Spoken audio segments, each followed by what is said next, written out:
Number 45. Look at that aster. Is that not pretty? I had to rip out an aster I'll tell you about in a little bit. And I will miss it. They are such a addition to the fall. Looks like an aster behind too, a taller, later aster. Can't remember where that picture was. Let's see. I don't see Julie here yet, so we won't mess with this. Wait a minute. Yeah. And is Nancy here? Different Nancy. Okay. So whatever questions you've got, we're we can fit into here. I will keep those other two for in case I see Julie come in or the other Nancy. Wait a minute. I think there's about three Nancys. That's funny how names come and go. I remember when my friend Karen had her daughter, named her Emma. I thought, what a cool name. And then I happened to be looking, I don't know why. I was looking at popularity of names. Maybe somebody else was expecting a baby. And Emma was the number one baby girl's name in the world that year. I mean, why does that happen?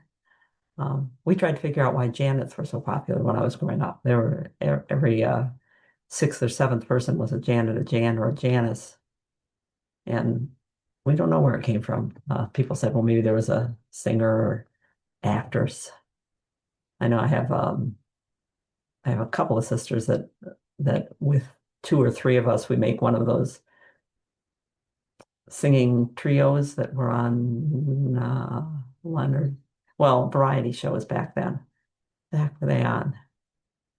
Who was the guy with all of the Liberace? Didn't he have a show and he had uh talent that would come on? I don't know. Hi, Martha. Good to see you. Good to hear from See everybody. you. It's been a week up here. What's it been down like that? Martha's in South Carolina. It was 95 and 97 a couple of days this week, and then it rained on us, which was nice because we really needed it. What temperatures are you hitting during the day down there in Charleston area? We had some 90s, but it's supposed to drop down into the high 80s for the next couple of days. And has But it been humid? we keep having rain a little bit almost every day, and it's probably just heavy humidity, but Yeah, think right. It's got to the go plants are someplace. staying healthy because they're getting enough water.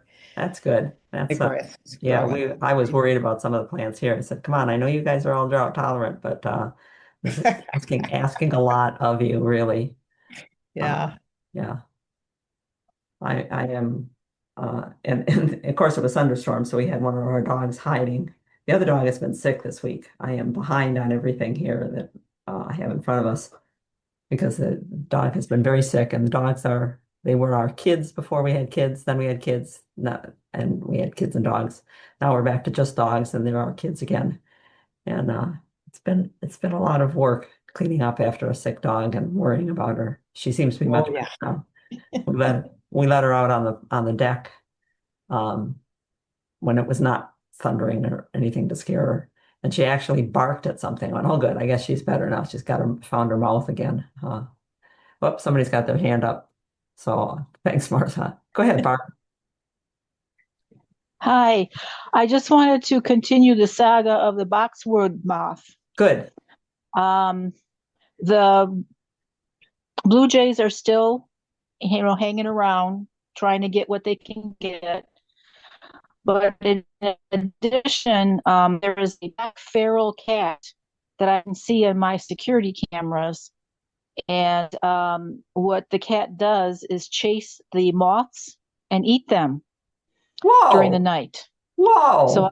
so I thought that was kind of interesting. I was like, um, I don't think that's the best method of controlling the box. What are No, they box? but it's a definitely cool piece to the story. Thank you. Right. So, You know, the things I'll that people see on security cameras, there's a video if you look for it on YouTube. There's a video if you look up Fox meets owl. Somebody's video camera in Ontario somewhere was looking out at the street and watched as an owl landed on the sidewalk and a fox saw him, and reacted to them. And it's a pretty cool video. And I think this is just because people have security videos with must be so the motion of the cat sets off your camera and it catches it as Yeah, it, yeah. yeah, and the light comes on so that the moth is flying around in the light, and the cat jumps and grabs it and eats it. That's So I I've noticed that there's a lot less moths flying around than there was last year. But again, it's still not hot, really hot yet, although it's going to be hot. But I'll see what, I don't know if the number of moths is going to be lower this year, or if it's just going to increase, and we'll see what happens. yeah, and keep us informed because this is an exciting, as you say, saga. It's like a chapter book, Okay, chapter 3, the cat comes in. Yeah. Right. Yeah. I see Jocelyn. Oh, there's more people here. Are Uh, you recording? I think so. I got a little red flashy button, so I think we're okay.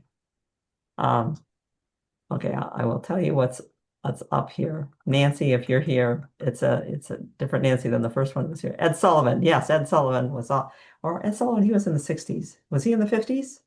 Because this would have been in the 50s. Yeah, 50s, 60s. Yeah.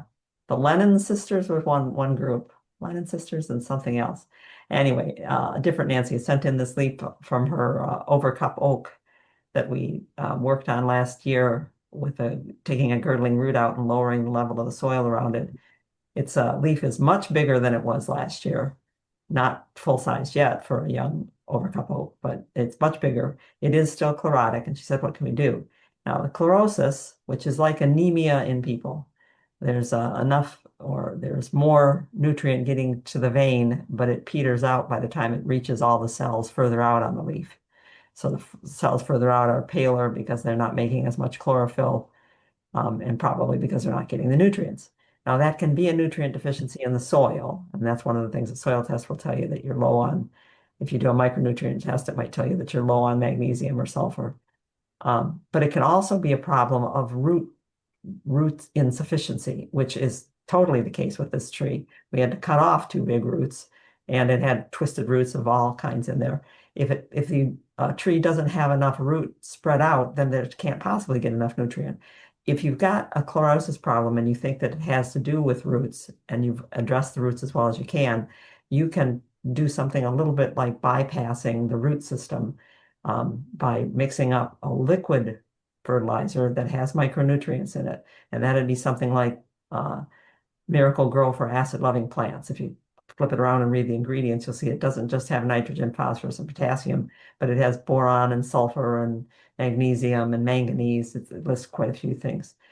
If you mix up something like that liquid, and it needs to be liquid, liquid ironite is another one that has some micronutrients in it, and then sprinkle that on the plant, spray it on the plant. So it's not just on the soil, but on the leaves. The leaves can absorb some of that directly, and it can help with chlorosis situations if it's a root problem. And I hope that you address the root problem. And then Julie, if she's here now, Julie sent this. She said, "This is growing out on my front garden mound, raised bed." She said, "And I don't know what it is, and I don't know if it's a weed or if I want it." Took me a minute I'm so glad for high resolution pictures without letting your camera or email program squash them down, compress them.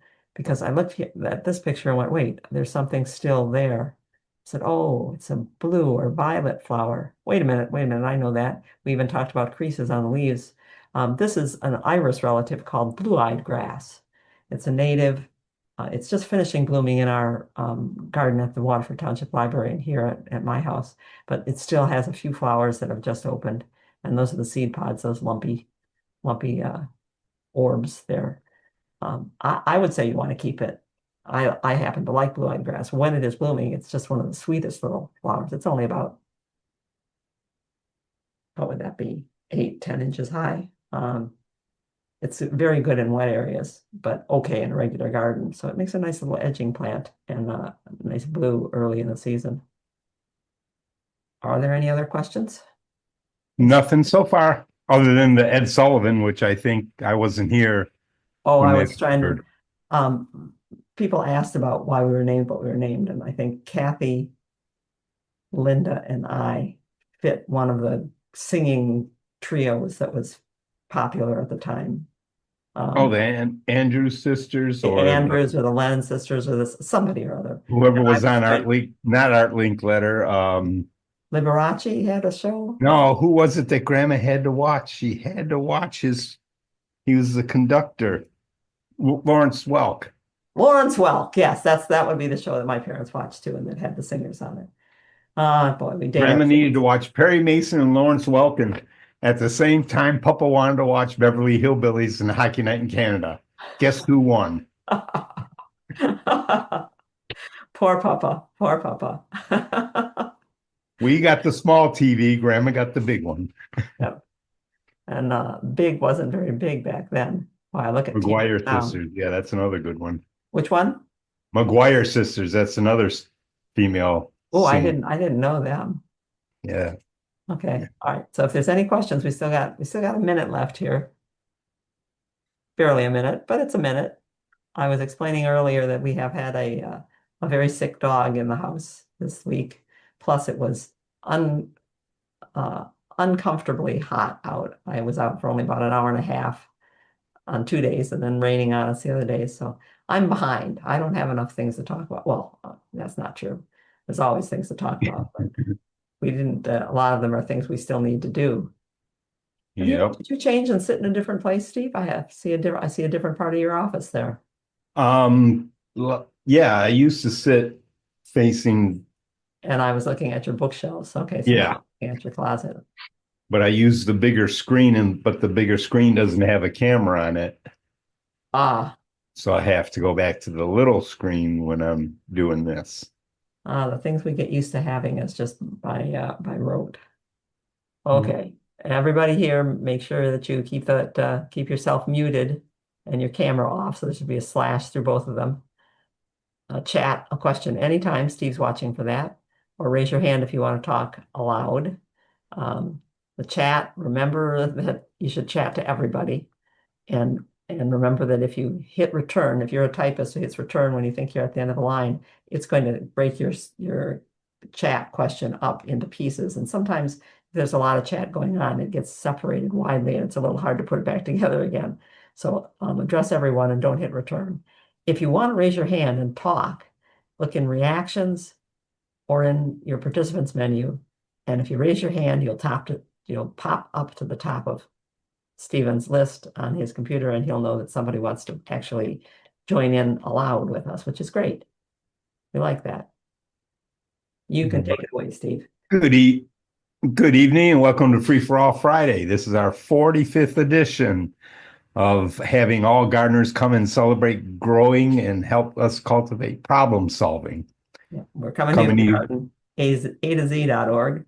I'm Janet Makanovich. I'm Stephen Nicola. And we are glad to open the door and welcome you in. If you are new, I didn't see any new names, but I'm not looking at the whole list. If you are new, then please take a look at our gardenatozz.org website, where we put up the things that we've been writing over the last 30 years, because after we gardened for 10 years professionally, we started writing. We've been teaching classes, but we started writing because we've heard so many neat, interesting, and revelatory things from people, or discovered them because people asked us questions in the garden that we thought we need to write some of these things down. And eventually, after writing quite a bit, newspapers, magazines, seminars, we had a radio show, we had a gardening school. We got hooked on learning this way, on finding out things we hadn't looked at before. So we started putting everything that we could onto our website. It's there. If you do a search for it, you might be able to find it, or we might be able to tell you where it is. But it lets us go on to new things, which is the same thing that Free4All Fridays are doing. We kind of missed having those questions coming in, so we encourage you to email or text us questions that we can put on for a Free4All Friday, and come on Free4All Friday and just join us with the questions that you have out there. There's always a link on the Fridays page, and you can just click that and join us. You don't need to even ask. Yep. No, so no questions, Steve? Susan is asking, she just bought an aloe plant, inside or outside. Now, uh, Jocelyn has had a aloe that just bloomed that she had never seen it before. Yeah, they're cool, aren't they? With the spike and the hanging Somebody, down flowers. Is it got greenish white flowers, Jocelyn, or is it one of the ones yeah. with kind of an orangey color? They're And they're cool. Jocelyn said, oh, sorry. Jocelyn said it could be inside or outside depending on the sun. Right. We I, used to put our aloe outside in the summertime because it got to be we had aloe vera and also a variegated different variety of aloe that was a little pot. The big one, though, we put outside because it got to be, I really could barely fit through the door with it yeah, it at was the end. But huge. it was a little dangerous inside the house because the edges of the leaves had little spikes on them. So we put it outside in the summer. We just had to acclimate it. Sonia was talking about that last Friday, about gradually acclimating things, keeping them in the shade for a few days so that they don't immediately go from 1,000-foot candles of light inside the house to 10,000-foot candles outside. We would burn. So do the plants burn when they do that. Um, so keep it inside if you want, but if you want to kick it outside for the summertime, it makes a nice addition, kind of like a yucca out in the garden. And Yeah. it's nice to be able to break off the leaves. We would break off the leaves and just stick them in the refrigerator so that anytime that we burned ourselves or had something that needed to be soothed, that aloe really does work well. It does work. Yeah. I was So looking. that's all we've had so far. Okay. We'll talk about it again later, Steve, but notice that the pink ones Didn't. didn't fall. Yeah. Yep. Okay, this is the time of year now when it goes from being colorful, fresh in the spring and full to just plain way too much. It's overblown, over green, too much green. And that's the season for right now. So what we're just looking at was Steve's penstemon have just come into bloom.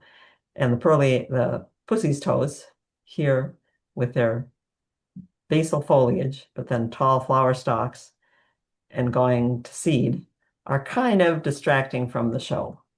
The alliums are blooming and the peonies are distracting from the show. This becomes the time of year when I tell people, if it's brown, cut it down. Just don't worry about it. Oh, I should have put Margie's picture in here. Margie wonders, can I cut down my iris? They were beautiful this year. I don't want to lose flower next year. Can I cut them down? Yes, you can cut them down. They're going to go through a period right now where they make seed and then they start making new leaf for next year. And you want that new leaf, not the seed. But the nice thing about this time of year is that there's also a lot of fruit and seed forming. And that means that the seed eaters and the fruit eaters are there. We've had to change where we park on the driveway because we irritate the robins when we get in and out of the car underneath our service berry. Steve says they've been yelling at him every time he comes in and out. But also, the berries are dropping. I prefer to eat them when they get a little more purple than this. There's a purple one right here next to a red one. They're hitting them this year almost as soon as they're red. Yeah, Some yeah, of them. yeah. And yet, no matter how many Look robins how are many are up, still on there. that's right. No matter how many robins are up there, they're still falling on us all of the time. But I am not going to complain. Some people do. They complain about messes that fruit makes. I think, come on, it's just for a little while each year, and if it feeds the birds, that's great. But Did you yep. did you happen to notice where the water collects in the driveway, how many seeds were in there? They were all the red little dots. There must Oh, have been 100 seeds floating in that, just the seed of the serviceberry floating in that water from the yeah. birds eating the fruit. Yeah, well, guess who's pooping them out? And then Yep. the rain was hard enough to wash the bird droppings off of our van, which was kind of nice. I thought I was going to have to take it in. Now, that crabapple went to Shaggy like in a minute.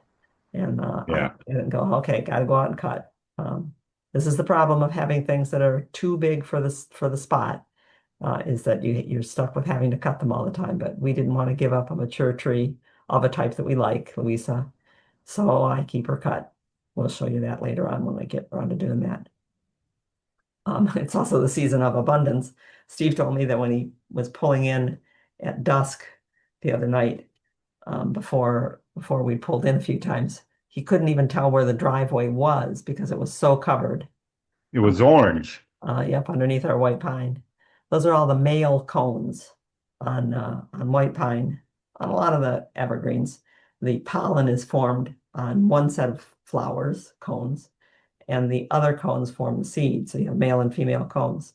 So all of my raspy voice, maybe some of your sinus flare-ups, there was a lot of pollen this year. And when you look at the overwhelming number of male cones, you can see where all that pollen was coming from. Now they make good mulch. They don't have seeds in them, so you can just brush them off into the garden, change the color of your mulch. I was noticing Matt's sassafrasses. Matt's got a line of native sassafrasses along the edge of his property, and some baby ones coming up back in the woods from off of the suckers. I'm noticing that they are very, very lush this year, having a very good year. Lots of their beautiful mitten type leaves on them. But even though there's a lot of leaves, there's still a lot of predators, a lot of herbivores out there. And you might not see the damage starting now, but later on you'll see and say, oh, what's the deal?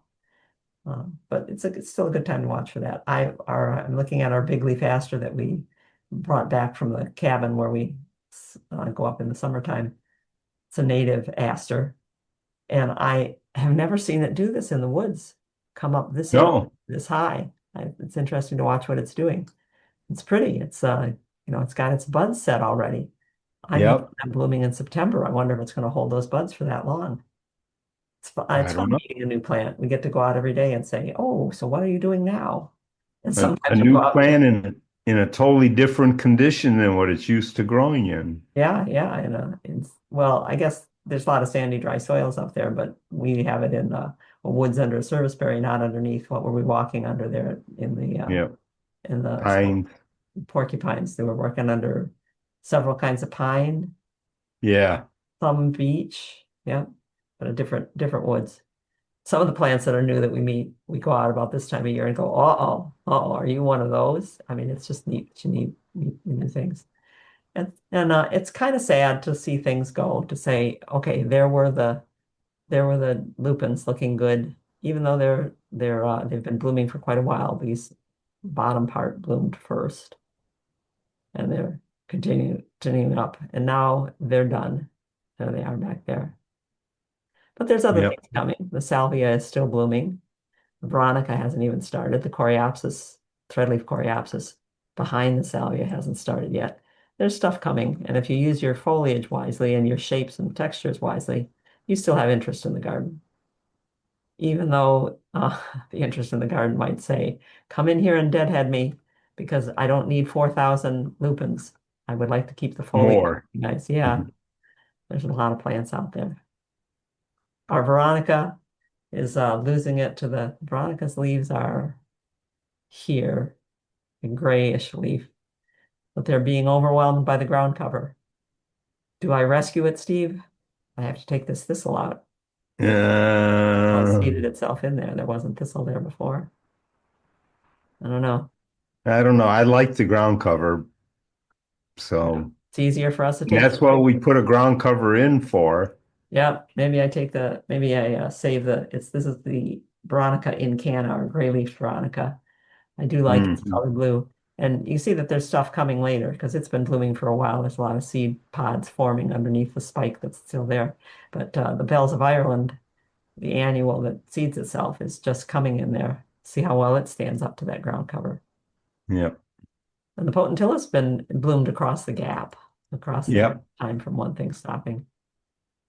It's been fun watching this Serbian bellflower at our front door as it went from the end of May into June and stayed in great bloom for almost 3 weeks.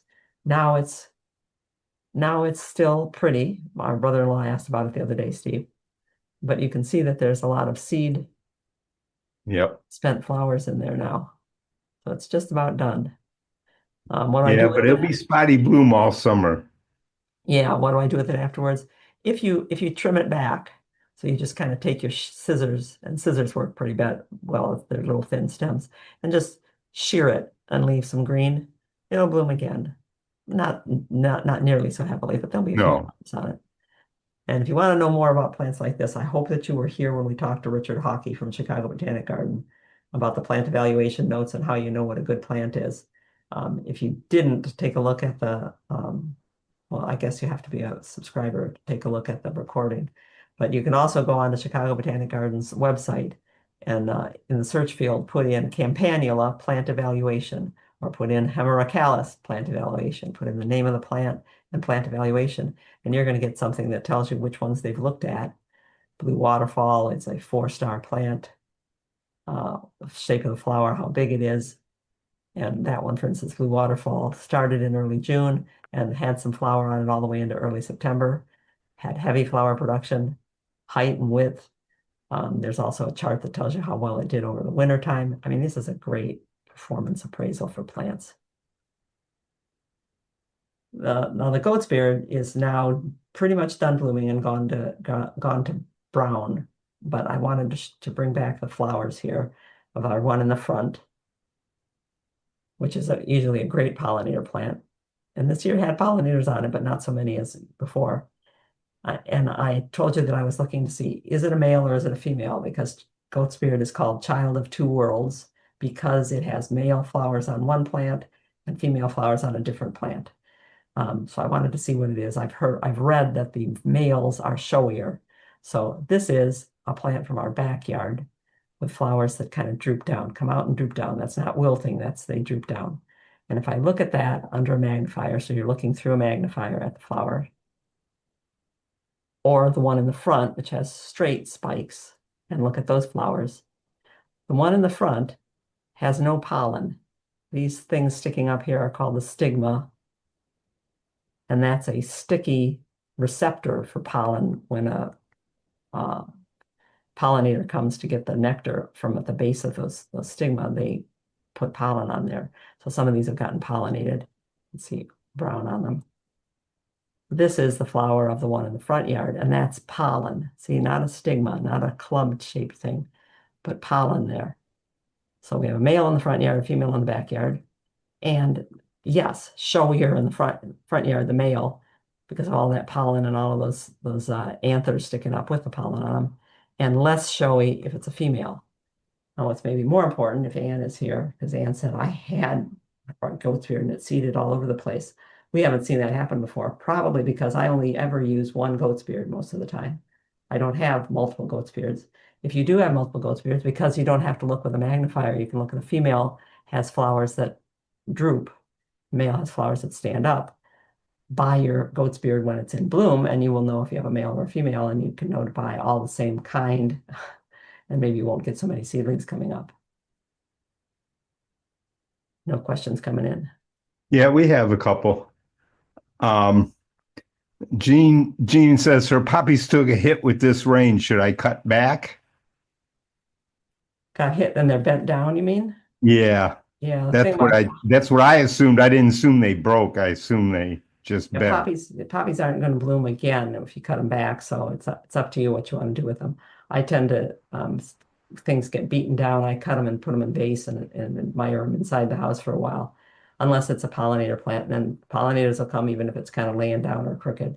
But it's up to you. You're not going to hurt it if you cut it back this time of year. There's still plenty of time to grow, and there's been plenty of time to grow. Okay. Michelle was wondering, does the part of yucca that bloomed last year die and just send out babies? My yellow and green one did just that. Yeah, the neat thing about the yucca, so you must have color guard yucca. Sonia just got done cutting out all the old sections of her color guard yucca with the variegation on it. What we see of the yucca is a branch. People talk about digging a yucca out that's got this thick root that goes straight down. That's a branch. The root is way down below ground level. And what it does is the root branches and comes up. It's kind of like a dandelion when you break it off low down. It forms a new top or multiple tops. And so you get two dandelions coming from one root. Yucca does that all the time. And one branch will bloom, and then that branch is going to give up the ghost the next year. So yeah, after it blooms, you can cut it right off at ground level. Or you can do what our client Kurt would do. He saw me out there one day.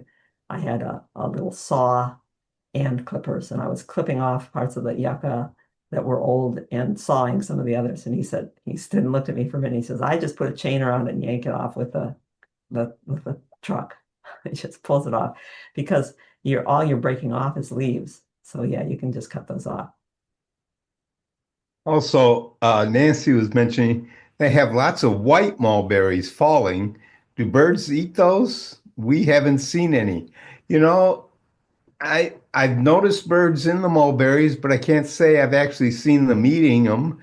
I've seen the groundhog up in mulberries eating it, but They do eat mulberries, and the white mulberries are native, so they well, shouldn't they be. do because of the purple the cars get. That's right. Seeing them and knowing they eat, I And guess are two what do you different get things. all along a fence line in terms of Yeah. feed trees coming up? That's how those mulberries get there, is from the birds perching, Yep. pooping mulberry seeds out. They do, but there's an abundance of bloom on the mulberry. You might not see it happening. I have seen robins drunk on mulberry. It's kind of interesting watching them stand on the branch and bob back and forth, We moving have back and forth. we have the white one in our neighborhood with the white fruit, and I'm not sure I've seen birds in that one when I think about it compared to the purples. Yeah, I've seen groundhogs climbing up there for the berries too, Yeah, and chipmunks. So they chipmunk. do. Yeah. Okay. Anyway, I'm sure somebody will eat those. Okay. Peonies are in our email this week. Let's see, peony from, we had a question from Judith, from Julie, and from Nancy. No, not Nancy. But peonies seems to be the problem this time of year, probably because they're doing this. They're done blooming and they're falling over. And these abundance of dead petals is a great place for fungus that is not aggressive fungus. Normally can't get into a nice healthy peony leaf, but it can get into dying tissue. So it's good to deadhead your peonies. And when we deadhead them, we take that stalk that fell down and we go all the way back to some good leaf further down the stem and cut it back. It cleans up the plant and gets rid of some of the disease potential.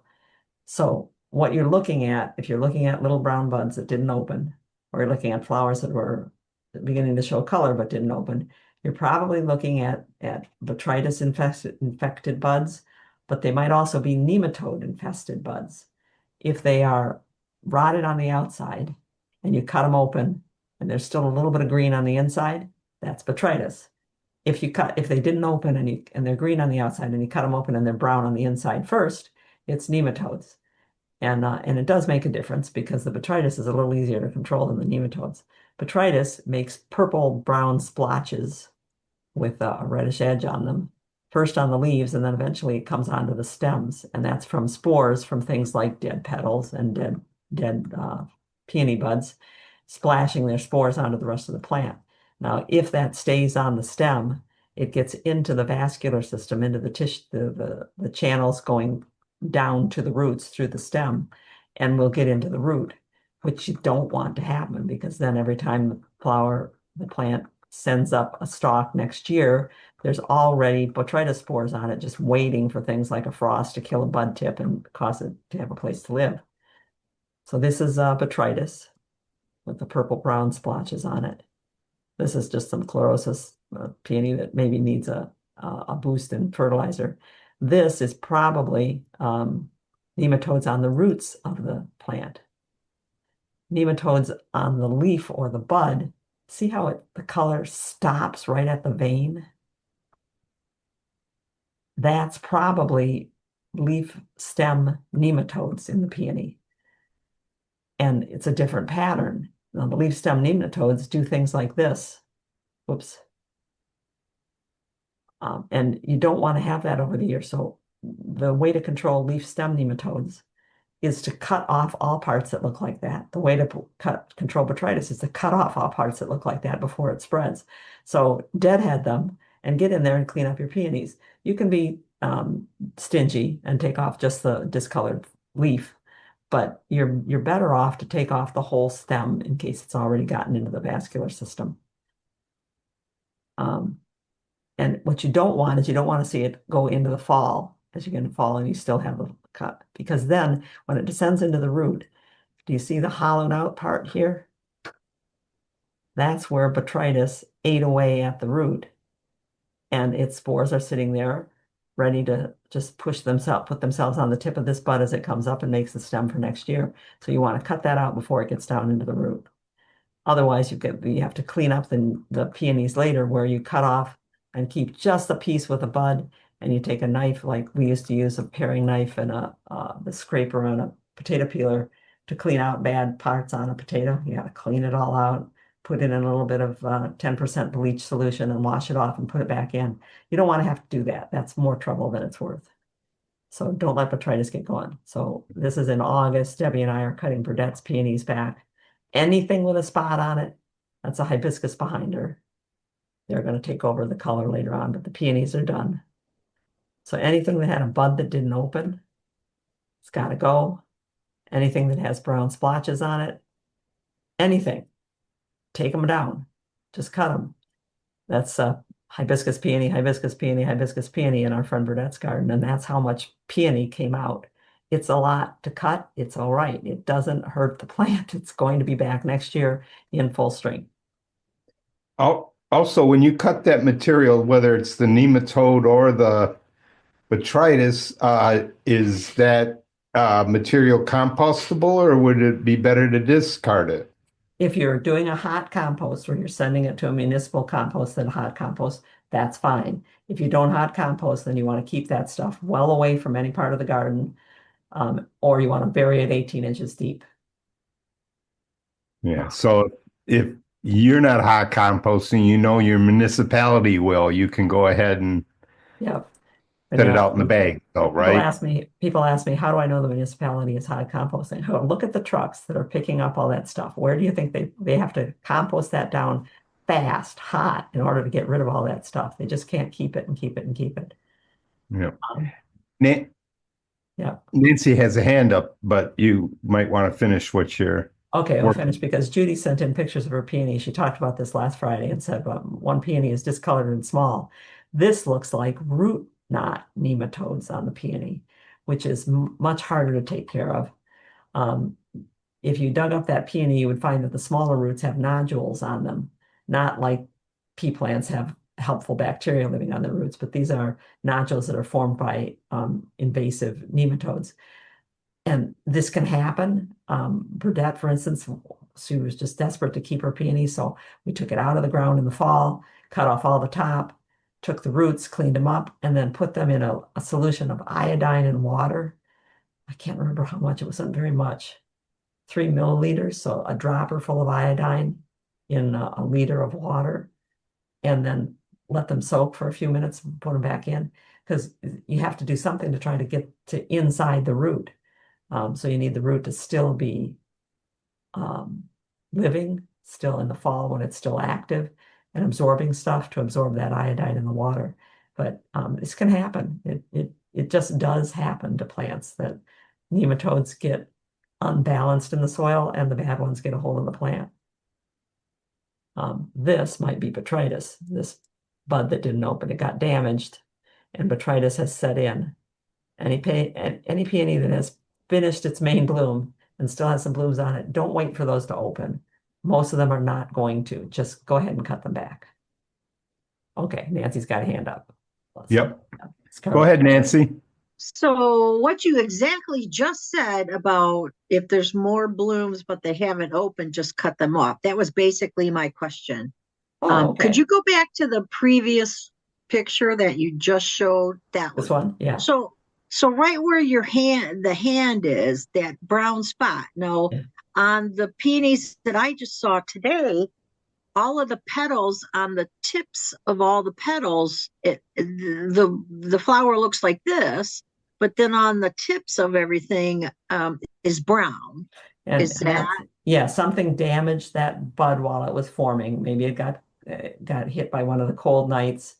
Something happened to it, and now that damaged tissue is just asking for botrytis. It's just opening the door. Botrytis can't really infect a vigorous growing cell, but it can get into stuff like that, and then it starts to proliferate. So you better. So even though, I'm sorry. No, it's okay. You're better to take them off. So even though that's a secondary flower, it's not going to open. Just cut it off. Yeah. Well, if it's damaged, it's unlikely to open, and if it does, it's not going to be a pretty flower. but it's still going to be a source of infection for the rest of the plant. Yeah, it's allowing the infection to proceed. It's still attached to the plant. Right now, it may be just around the hand, but the longer you leave it on, the more chance it has to go down into Splash that, on the leaves. yeah, Yep. or splash on another leaf. Okay. Thank you. You're welcome. Sure Thank will. you. Nothing else right now. Okay. So these are going to star in the next little segment I have here. The Amsonia blue star in the background here. That's done blooming, and the Eurymeris are in full bloom now in our garden. But I wanted to show you the Eurymeris or foxtail lily. They're not a bulb, but they are an ephemeral plant. They come up and now they bloom, and then the leaves go away. So they're gone for the rest of the year, but they stand up straight, maybe 5 or 6 feet tall. I realized, Steve, that this could be Willen by Little From Feat. Willen. Yep. They're brittle from the heat, burdened by the rain. Their heads are dragging from the strain, but they're still willing.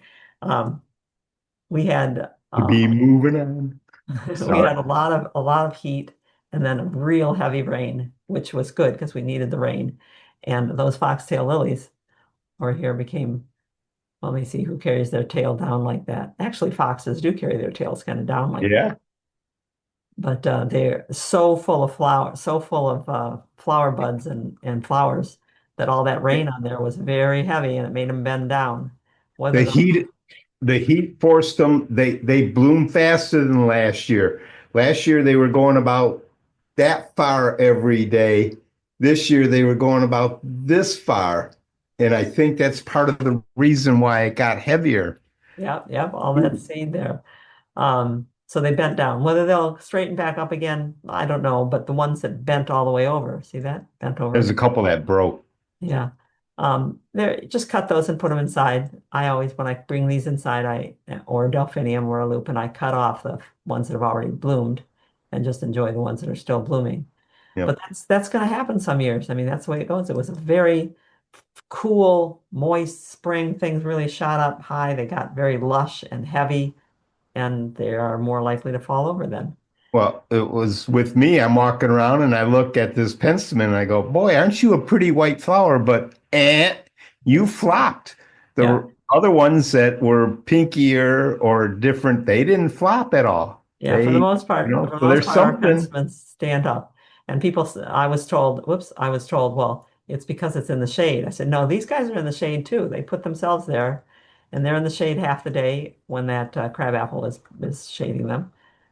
So this one, which is in the shade of a decrepit spruce and a fir later in the afternoon, we can't really blame it on the shade. Mm, Whoop. My hand is carrying on. But this is probably the best I can show you, that the pink ones versus the orangey yellow ones, the pink ones didn't seem to get hit so hard. But notice they're also blooming later.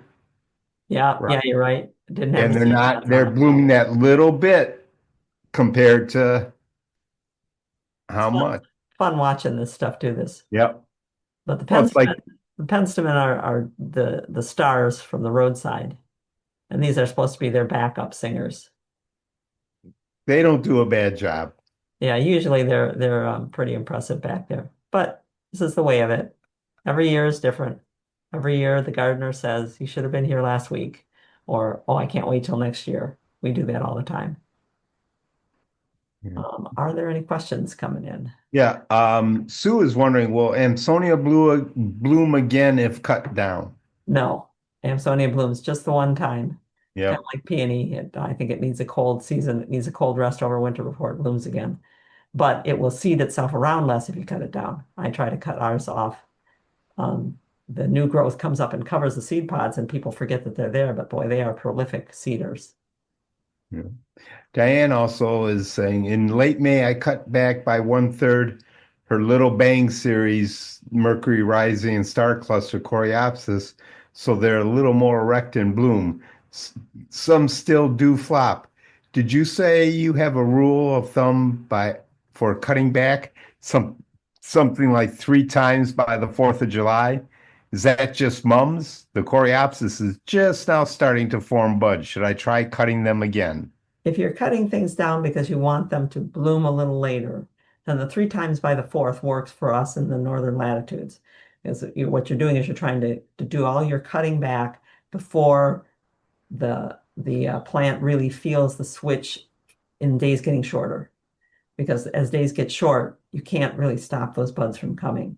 So you want to clip them back several times. So it works on coreopsis, it works on mums, it works on what else have I cut back? Phlox, turtlehead, balloon flower. There are lots of things that bloom after the middle of summer, after the solstice.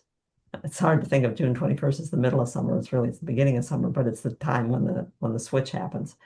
And the 3 times, you don't have to do it 3 times, but that has been kind of a mnemonic. Three times the charm, quote unquote. Yeah, yeah. So that's all there is in chat right now. Okay. Our native spiderwort Tradescantia is blooming.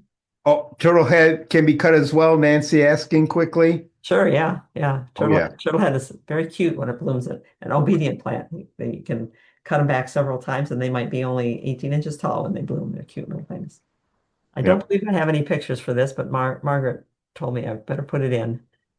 Protecting plants from excessive heat. There's facts and there's myth.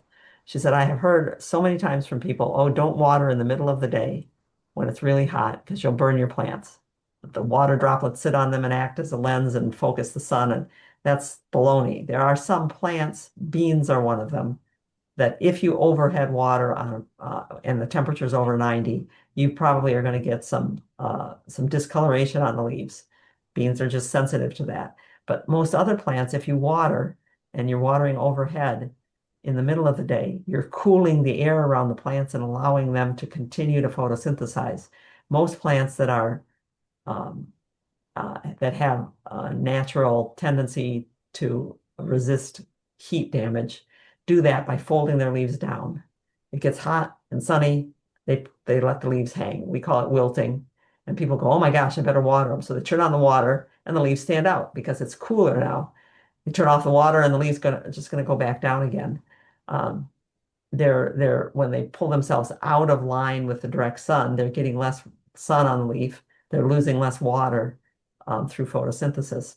So if you cool them down in the middle of the day, you're going to get more growth on the plant, but don't do that to these big plants like purple coneflower and helenium and other plants that protect themselves by folding their leaves down. Mock orange. I can't believe I got a dwarf mock orange that doesn't have any smell to it at all.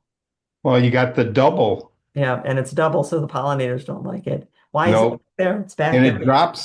it drops its flowers and well, no, that's been in bloom for a little while It's in longer. bloom for almost 4 weeks. Yeah. Yeah. And the thing about double flowers is that pollinators can't figure them out, so they rarely get pollinated and they last longer that way.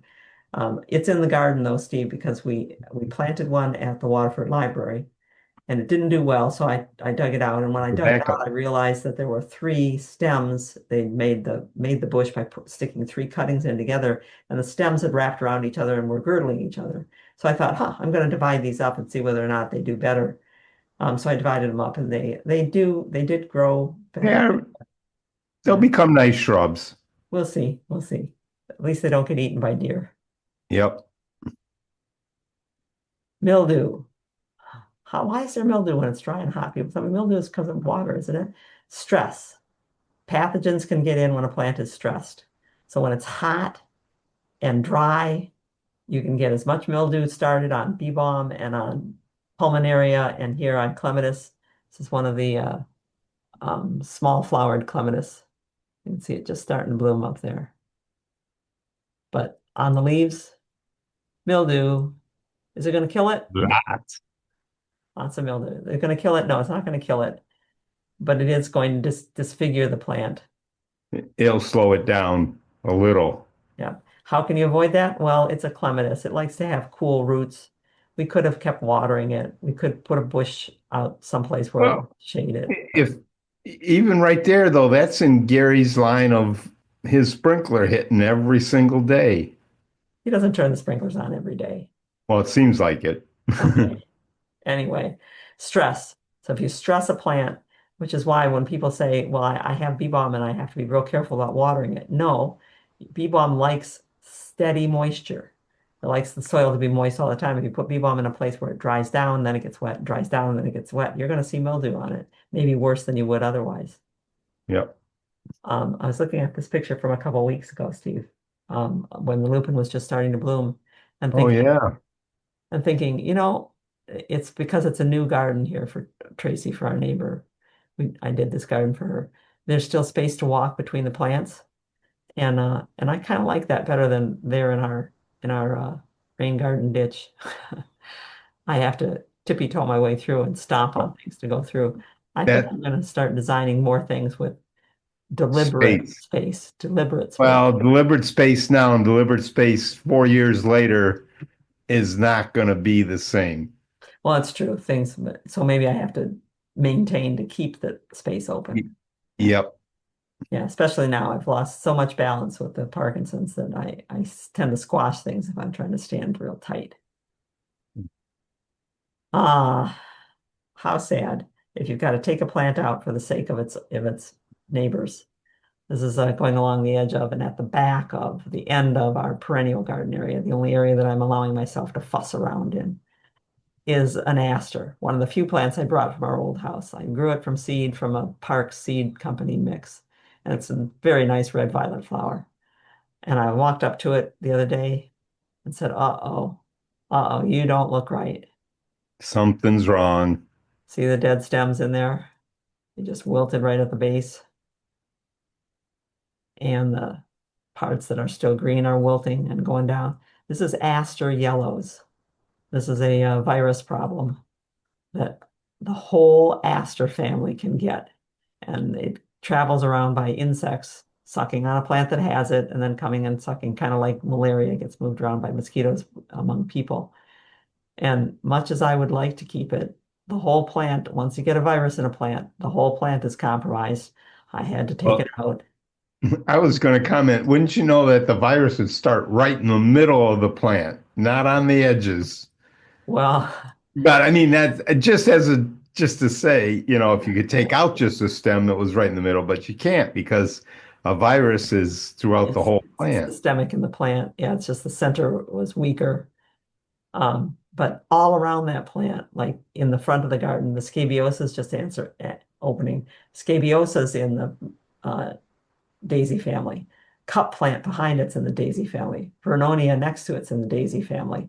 We've got a lot of Gaillardia around the corner from it is in the daisy family. For the sake of those other plants that could get it, I gotta say, you gotta go. Carol's asking, she has an echinacea that looks like your ass. Yep. You have to Should take it I out, take it get rid out? of it. Our echinacea downstream are in danger too if we don't take that out. Yep, take it out. Take it out. I do like the pink penstemons though, Steve. Well, there's one out there that's a pinker than all the other ones. Yeah, well, the green leafed one is definitely. Yeah, no, but it's one of the purple ones. But anyway, I know I've been You need, watching, okay, but not marking. you need to mark these somehow. Okay, I was asked about a while back. We were asked about a miracle product that this gardener who does really well swears by this. There's green thumb stuff, miracle products, lucky guesses. Who really knows why things grow the way they do? Azomite is what we were asked about, and I said, I've heard of azomite, but we've never gotten into it. This is uh, a mineral mix that's mined in Utah. There's not a lot of it in the world. In the Utah, it's also in the tropics in some places. And it has been studied. Do I have a picture of it? Yeah. Washington State took a look at it, and for some reason, when you have azomite in the soil, despite the fact that it's got the same minerals that you might put in with other fertilizer product or that you might have in the soil anyway, the roots seem to create more mycorrhizae, more associations with other organisms in the soil. They don't know why, but it seems to do that. So yes, it could really boost things. But is it worth doing? I don't know. You'd have to try to do azomite in one part of your garden and not in another part of the garden and see what really happens. Yeah. Yeah. That's what we are. We're the All right. gardeners with dirty knees that do these things. Karen has a follow-up to the aster yellows. Regarding aster yellows versus spider mites on coneflowers, I can't tell the difference in damage to flower/plant. Can you explain? Okay, I'm not sure about the spider mites, but there are aphid mites that get on the coneflower and they cause the coneflower flowers to be distorted. Sometimes you'll get what we call a double yolk flower. So rather than having one center, there's two centers together, or it'll be lopsided on one side or another. That's probably mite damage, and they're not spider mites. They're much smaller than that. Aphid mites. They're not the same kind that were in our lilac tree, but they do the same kind of distortion. Aster yellows is going to kill back stems.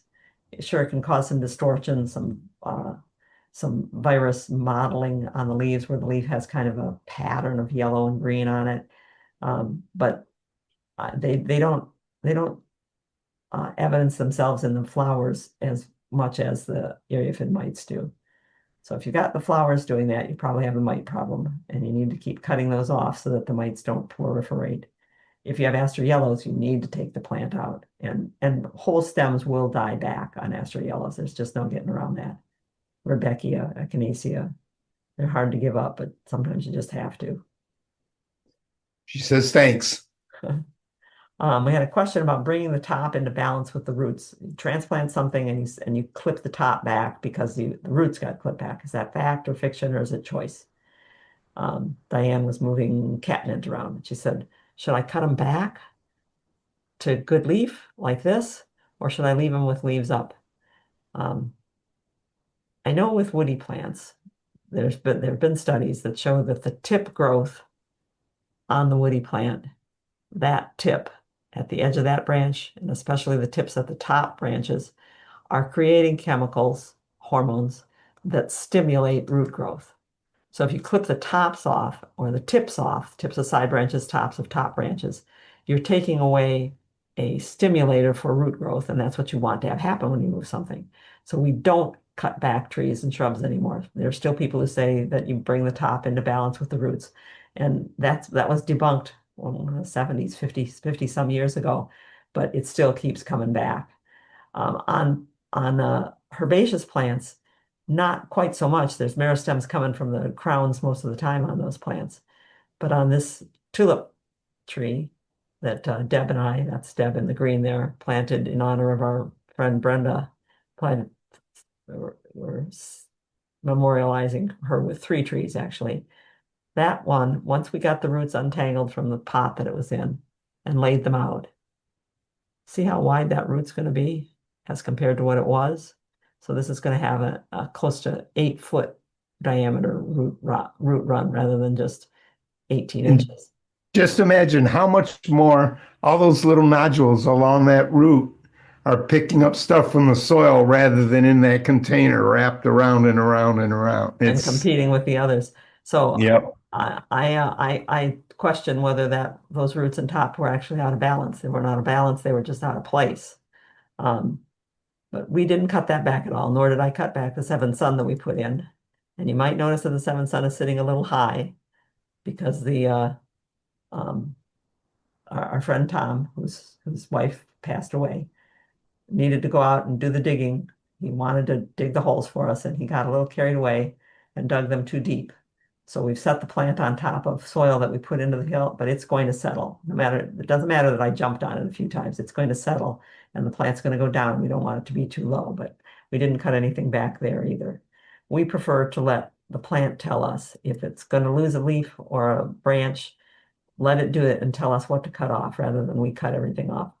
And if you think about root production relies on a lot of photosynthesis from the leaves. So why are you cutting? You want to produce roots so your tree will grow better. Why are you cutting leaves back? Yeah. Now in the case of, here's Sonia out at the brewery's outdoor patio area, they put plants on the table, and she brought some herb plants in, and this is a division from one of her mint plants. And this one, I said, clip that back, Sonia, take the top off of it, because appearance counts here. these leaves may or may not make it. They may turn brown, but they don't look good, and you don't want to do that. So you can clip off things that don't look good, and that's a different reason to cut things back. And it really did make a difference cutting right at that juncture. Just right there, just take that off. Suddenly, you have a How nice. much nicer that little pot looked Yeah, in its setting, you know. It all depends, right plant, right place, right location. yeah.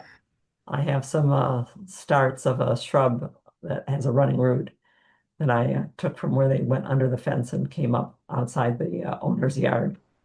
And I've got them sitting in water right now underneath a grow light in order to grow a little bit and recover before I put them back out in the ground. And I expect that it'll lose some leaves, but it'll live. Oh, it will live. Nothing in chat. Then we'll tell you about our question that we got from Sarah. Sarah is 22 now, I think, and grew up in our garden and helping us out, and sent us a please help me on this project, Janet and Steve. And in talking to her, I'll tell you about it, just for now and only for a while came up. And I said, that's an endless loop. Just for now and only for a while. Sooner or later, if you do things that cause you to make that excuse, you're going to have to go back and correct it. As it turns out, she and her boyfriend want to improve her grandmother's yard. She said she had a garden back here about 3 feet wide, but they put rocks on either side of it. And now it's got all full of grass. Can we put soil on top of it and plant? I said, oh no, you really can't. You've got a tough situation there. You've got a fence at the backside, and it's hard to deal with things creeping underneath the fence. And you've got the whole lawn on the other side. I said, I would smother the whole area to kill it and make it easier to rip the sod back so that you can get the stones out. And you can cut down the old stuff off of the lilac and keep the lilac that way. And you can get rid of the mulberry. I don't think you can dig it out, but you can at least cut it back repeatedly. Well, what I heard back was, well, no, we don't have we don't have that kind of time to do that, and we just want to make it look good right away. Can we put soil on top of it? And then somebody else can take care of it later. I said, you're the somebody else already. Somebody else decided to put rocks, not just the big rocks, but rock mulch in there. I said, I bet there's also cloth in there, Sarah. For almost 100%. I'm willing to bet that there's at least one layer of fabric or plastic in there. Edging too. Well, what I suggested, I said, okay, if you can't do anything, then put newspaper over the whole thing and put at least 4 inches of soil on top of it. And here's how much you'll need for that 30 feet, 3 feet wide. Go ahead and put soil on top of it, but you're going to be limited now in growing plants that only have a shallow root run, and you're still going to see some grass coming up. Well, that's okay, she said. You got to watch out for somebody else. It's somebody else's problem. I've dealt with a lot of somebody else's problems. She said, here's the plants that are there in the front yard. Can you tell me what they are? If you don't even know what plants they are, this looks like cypress spurge. Euphorbia, not Mercenides, Euphorbia. I can't think of its other name. I call it the plant that everybody's great aunt or grandma had in their garden, in their rock garden. It comes up between rocks and whatever. And a weed aster. I mean, it's an aster, but it's probably not one of the ones that people buy. And some bulbs coming up. So it's hard enough to help somebody identify peony and astilbe and English bluebells and tell them what to do, but it's hard to talk somebody into doing all the hard work to have a good garden to start with. Everybody wants to avoid the work, but yet they want the results. Yeah. Of the hard work. And like anything, the harder you work at it, the more satisfaction you're going to feel when you're done with it and how well it turned out, I believe. Yeah, I don't beat myself up so much over things that we did right. Yeah. Daisy fleabane, the daisy fleabane in the dog yard, Steve, is it's over 4 feet tall. I've never seen it so big. No wonder the reamers fell down this year. Diane was wondering, would we have cut back the tall catmint divisions? Um, I might have taken the flowers off of them, but I wouldn't have cut back them. Nope, I wouldn't let them go. Let them have as much leaf as they can. Also, Unless, Nancy now has the hand up. okay, unless you're having a party, Diane, in which case I would cut them to make them match each other because then it looks deliberate, it doesn't look quite so ragged. I think plants should allow to be ragged once in a while, but when they're right by a party table or greeting a main doorway, it's a lot of pressure. Depends on your crowd. If it's a non-gardening crowd, it's going to look good regardless. Yeah. Okay, Nancy, go ahead.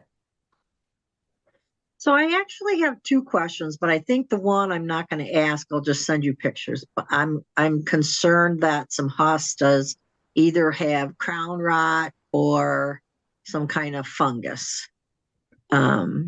Because they've been growing great and then now they're just looking like mush and they got orange spots on the leaf bases, close to the ground, Did you notice and it's like 7 out of 8 of them. So I'm going to send you pictures. But the question I want to ask you today is there now some kind of product that they're spraying on boxwoods to prevent the box tree moth you can't when there's no signs of anything on it?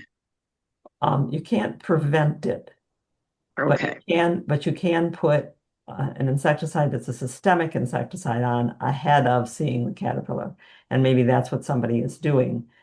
It's still though got to work on the caterpillar itself. You can't prevent them. You can't, like with deer, you can put a repellent that deer don't like to eat and keep them from eating the plant. That doesn't work that way with caterpillars. You can only put something in that kills them when they eat the plant. I see Priscilla is here today, maybe Priscilla and Paul. Orange spots, and then I know when hostas suddenly collapse in the middle of the summer, and you can pull out the leaves by themselves, I start thinking about hosta um, virus X and what's the other one? So she might know and could tell us about Wasn't it Southern root rot or something Southern like blight. Oh yeah, Southern blight. that? Yeah. Virginia had some hostas that had Yeah, just the way she was just describing them. yeah. Especially And if it then happens. the boxwood, the leaves, the other thing they said they sprayed to prevent the box worms. And then they also said that the yellow leaves in the boxwoods is normal with them losing their leaves. Boxwood does lose some leaves, but there's a lot of yellow leaves on boxwood that are the leaves that the miners did enough damage to that the boxwood is sacrificing those leaves, it's letting them go. Depends on where the yellow leaves are. They're throughout the shrub. And yeah, so well throughout the shrub, but are they at the base of branches or are they newer leaves or older leaves? Both. Yeah, that's what the difference is. And maybe it's just a terminology thing, or maybe it's somebody who's applying a pesticide and doesn't really know how it works. But you can't prevent the boxwood caterpillar. Unless, of course, you get a whole bunch of feral cats like Barb has working on her moths. I don't know if you were here for the beginning, for the preamble, but Barb Spearsky has been keeping us informed of what's going on with the boxwood tree moth that she found last year on her boxwood. And this year she has found the blue jays coming in and eating the caterpillars. The next chapter is that at night, her security camera has captured a cat that comes in and jumps up and gets the moths and eats them. So if you had enough cats, you could prevent the boxwood tree moth from getting on your boxwood. Boy, eat all the, yeah. Yeah, pretty good, huh? Yeah. Ruth is asking, is that sudden blight on hosta something new? I thought hostas were nearly indestructible. No, it's been around. It's relatively new.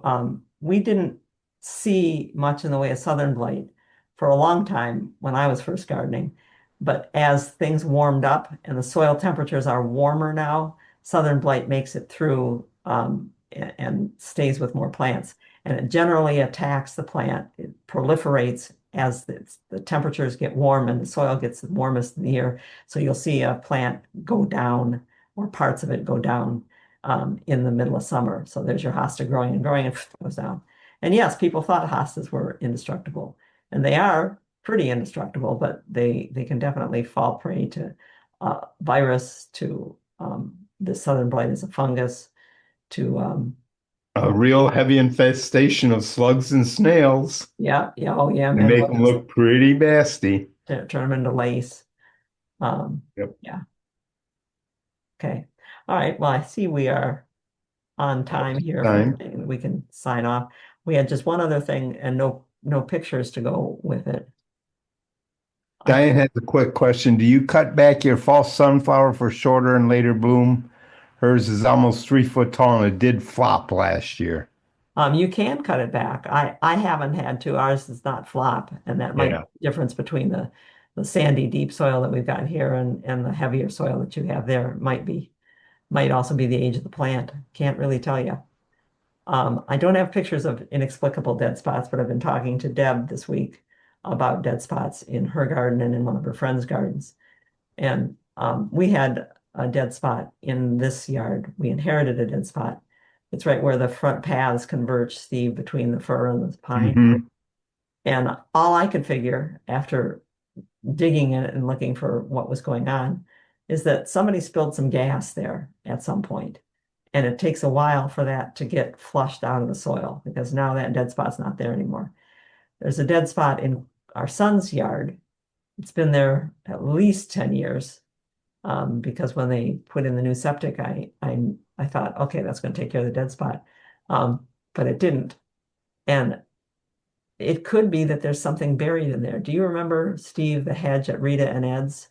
We put in those arborvitae. Masons? Yeah, uh-huh. Masons at the back. Right. We put in that line of, we put in hemlocks, but we also put in an arborvitae hedge. And one in the middle decided to start dying. So we took it out and got another one and put it in. And it started failing too. I said, okay, there's something wrong with the soil. So you and John were with me when we took that one, we moved it out of the way. And I said, dig down and see what's down there. And you guys dug down about 18 inches and said, there's nothing here. I said, keep digging because there's something. There's something. It was a piece of drywall from the original construction of the house. You could still read the writing on the drywall because it was preventing water from coming up through the soil and making it drier on top of it. Once we broke the drywall up and put the plant back in, it did fine. So there's usually something going on with inexplicable dead spots, and it may take digging to figure it out, but a lot of times it's drainage. A lot of times there's a hard pan down below. Drainage or a chemical spill. I mean, yeah, remember chemical. I mean, if somebody had one of those nasty 25 years in the soil and was mixing out in the lawn and spilled yeah, it could take a long time. You might not remember Sklar's, the condominium that I was digging up the whole backyard to put a garden in for him. And every time I was double digging because it was new construction and it was very hard packed. Every time I put the spade in, I kept smelling paint, and I kept looking over the privacy fence to see who's painting, who's spray painting around here, and then realized that it's coming out of the soil. I contacted the county health department. I said, how do I get something tested for what I think there's something toxic in this soil? It's certainly gonna, if I can smell it, then it's gas, it's off gassing from down below, and it's going to be displacing oxygen and making plants grow less well. And they said, without an idea what it is, we can't test for an unknown. So they couldn't test for it. But they said, if you can check the history of what was there before, was it a gas station? Was it a dry cleaning outfit? Was it a place that was the Pontiac Pottery? Did their own glazes? Machine shops, automobile repair shops. I mean, think of all the fluids. Yeah. If you know the history of a site, you're going to be such a better gardener. Yeah. Because you know how to get around these kinds of things. We have a question from a plant's perspective. Bad idea to cut back or prune during the hot days that are coming up in Michigan? Leaves lose moisture on really hot days, and they protect themselves by folding down if they need to fold down. Or in the case of some trees, the inner leaves can keep functioning while the outer leaves fold down and shade the inner leaves and keep them cooler. You can hurt by pruning out what they call lion tailing, where you take out the interior of a tree and leave only the outer branches, and that's called lion tailing. That's a bad thing to do, and definitely bad on a hot day. Um, I don't think that otherwise it's going to make a difference because each leaf is losing the amount of water vapor that is coming up from the roots. And you're not, by pruning, you're not changing the root system. You are reducing the number of leaves, and Yep. that could redistribute the water a little bit, but I don't know. I don't prune on really hot days because it's just not fun to It's not stick your good head for the in. human. Yeah, it's not fun to stick your head into a shrub when it's so hot out and when ticks and things are falling all the time. And you get sweaty and every little piece of something that goes in your glove sticks to your hands or on your arms or on the neck or Yeah, thank you. yeah. Okay. All right, let's wrap it up here because I managed to run it over again. So that's all for this Free for All Friday. We're glad you're here. We hope you take and do something with these ideas that we have or observations. We'll be back next Friday, June 27th. We will not, yeah, June 27th. And the weekend after that, I don't know how this works. July 12th is our next webinar, and we won't have July 11th. Yeah, so we will be there on July 3rd. I July think it's the 4th, actually. 4th, the 4th, right? No, we decided not to do the 4th because it's the 4th of July and it'll be noisy outside here all the time. Oh, okay. I'm gonna have to change. Okay. I think we'll have to look at the schedule, but We'll figure it out. But there is, don't miss, if you are a Next week. subscriber or you want to subscribe to just one of our webinars, a great one is coming up July 12th. Barry Burton from Detroit, he's a Detroit Parks manager and landscape architect. And he's done wonderful things with The treat. the zoo, with the Detroit, with Chicago. He's talking about crowd pleasers in the high summer garden because both Barry and Steve and we feel that there's that lull that time of year, and we need to talk about what can really punch up the garden in that July time. So join us then for that one, and have a nice weekend.